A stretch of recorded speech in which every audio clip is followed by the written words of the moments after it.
Hello people, I'm going to be talking about um iDubbbz.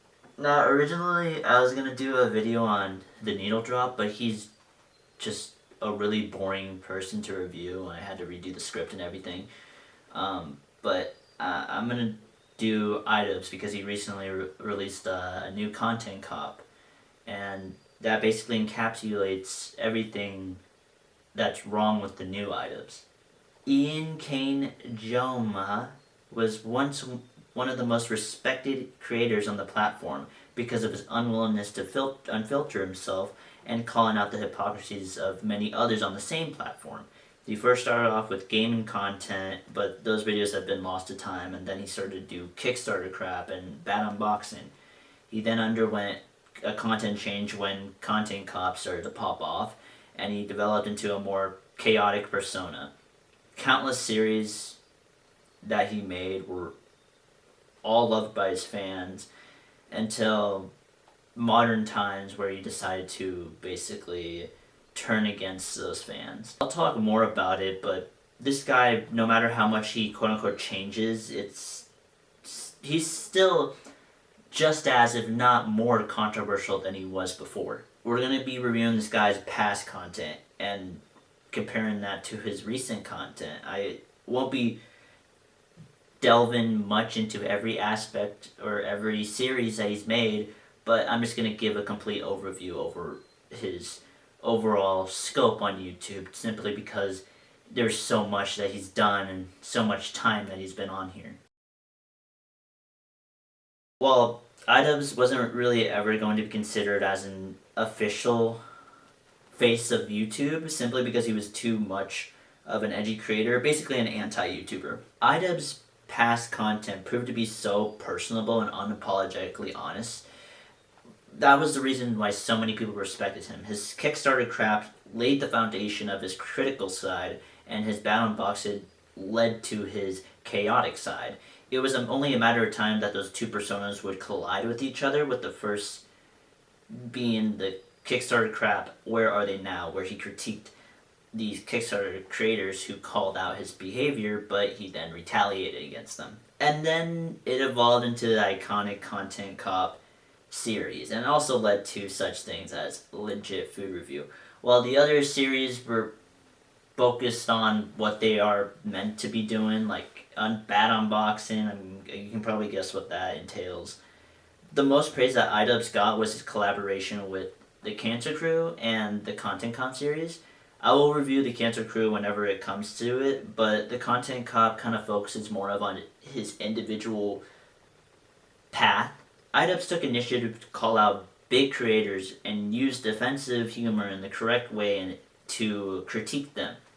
Anybody could make a video calling out a creator, but iDubbbz had the guts to go all out, and it was acceptable back then on YouTube due to the edgy content not being the main priority on their hit list. iDubbbz called out Jinx, food reviewers, he called out kids channels early on, Keemstar, Leafy, Tana Montague, and some guy called Ricegum. I don't know, I haven't heard of him. What I mean by iDubbbz pushing boundaries would be utilizing the weakness that these creators showed and turning it against them. Such as Keemstar with his ego, Leafy with his self-consciousness, Tana with her racial slurs, and Ricegum with his bubble that surrounded him. While the edgy content was being destroyed by demonetization, iDubbbz still held on to that behavior of unfiltered nonsense. While others criticized iDubbbz for falling off because of his political ideology changing, in truth, nobody cared about his political ideology. We all cared about his willingness for sticking to his unfiltered stuff and bringing hypocrisy to the forefront. That's what people liked. That's what his legacy will entail, and it's great content. I would have given him a 12 out of 13 for his unwillingness to change his persona, his legacy, his willingness to keep to his true self, his self-courage, and the comedic style that he brought to the table. While I took off only 1 point because of his personality, definitely made more of an appearance in his documentaries, which kind of painted him a little bit more in a bad light. But also the content that people subscribed for him for were just being held by, videos of breathalyzers or literally peanuts. Many would say this is the moment where he fell off, but I disagree. This is the moment where his behavior and his true self started to appear. His girlfriend at the time released an OnlyFans account and it became a meme, while a small percentage of the audience actually did have some hostility towards him. He did an excellent response by tweeting out this, and which basically just parodied the whole situation. However, he put gasoline to the small stick on fire that was already losing the flame, but he just poured gasoline all over there again. I think Ian made a good point on calling out people trying to assess the situation, like they had a clue of the arrangement that he and his girlfriend made with each other. However, the audience were insulted that you had the initiative to go against your ideological code that you made very clear in your past content. Like the leafy content cop, you really look like a complete coward from this. Not to mention that you completely abandoned Airsoft Fatty when he was begging for help, when he was being taken advantage of and by these greedy people surrounding him. Also, you had the audacity to kick out Froggy Fresh because he knew Sam Hyde, and he retaliated against your girlfriend's mother for harassing him on Twitter. Maybe it was justifiable for you to fire him because he called out you and your girlfriend. However, I believe you leaving out that small detail was your way of manipulating your audience into thinking you're the good guy here. Not to mention, you had Sam Hyde, out of all people, call out your hypocrisy and your quote-unquote unbiased documentary. And Froggy Fresh, you letting go Froggy Fresh because of your fragile ego made the charity lose over $250,000. It might have been, promotion, but no, this definitely had an effect on it. And you apologize because you were quote-unquote promoting hate with your past content. You weren't promoting hate, Ian. Stop pretending that you're trying to rewash your life and rewash your sins. Stop pretending you're trying to better yourself, because this is not betterment. You were simply calling out hypocrisy, and now you are the face of hypocrisy. You especially apologize to Tana because you utilized a racial slur to call out her behavior. She deserved it, and you handled it well. However, you decided to say it was regrettable because of the simple usage of that slur rather than the contents, just like you advocated in your past content cop.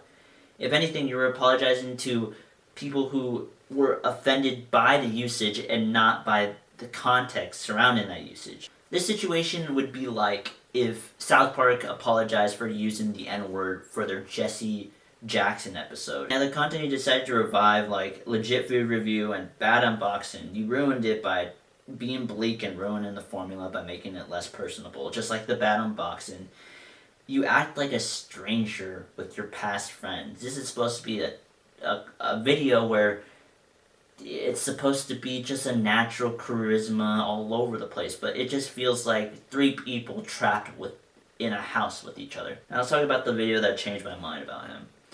The new content cop. This is the weakest one out of all of them. I think iDubbbz would call out H3H3 for their greed, their lack of original content, their horrible content, Ethan's hypocrisy, Gila's drama with Trisha, and he does comment about these, but it's more about the political hypocrisy of Ethan. Like we said, we couldn't care less about these guys anymore and their political ideology. They changed for the absolute worst when they label it as them turning Democrat is the cause for this. However, this is not the case at all.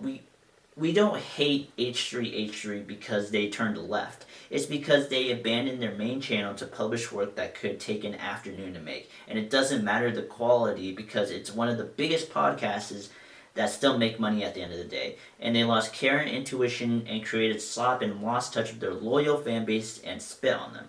Ian, you are absolutely no different.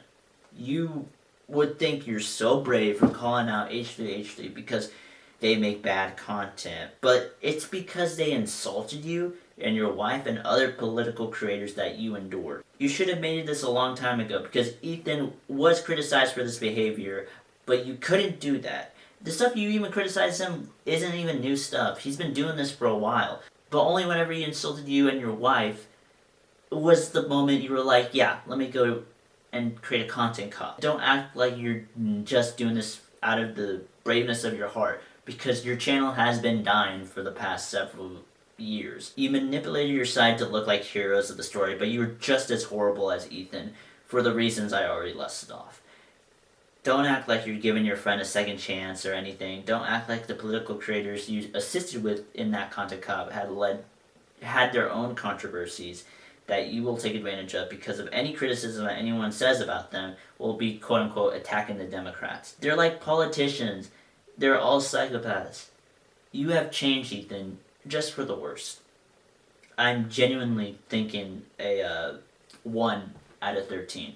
And the only reason that you aren't getting a 0 out of 13 is for the legacy, for how much entertainment it was to see such a higher up creator fall so low. What happened, Ian?